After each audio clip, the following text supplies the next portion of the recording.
So these are the things when we're looking at solutions, we need to look at all sides of the problem. So the other thing is when kids are plugged in, they're not using their hands. And when they're not playing in 3D, with blocks, with crayons, with puzzles, their perceptual skills are going to be delayed, their motor coordination is going to be delayed, and I feel right now we're dealing with, I call it cultural developmental delay, because our culture has gone away from some of the practices to where children are developing those essential skills for later in life. So this is my childhood in the suburbs of Pennsylvania, where we didn't have technology, so we played all day outside.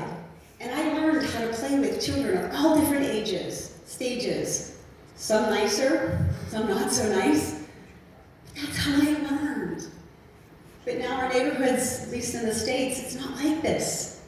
So kids aren't getting the opportunity to learn how to deal with people that are different and don't have the same opinions.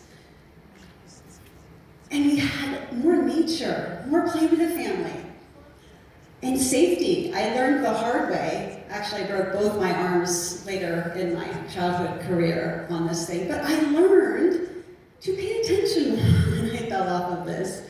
But safety awareness, right? But I learned through having these opportunities to make mistakes. Now, some things I think are better left behind. Luckily, we've evolved in our safety awareness, where we have child seats, but there are some things to bring together.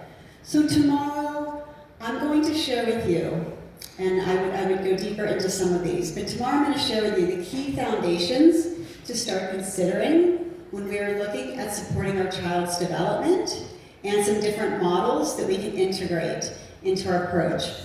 So, go ahead if you can. If you want to connect with me, please scan, and I look forward to continuing this conversation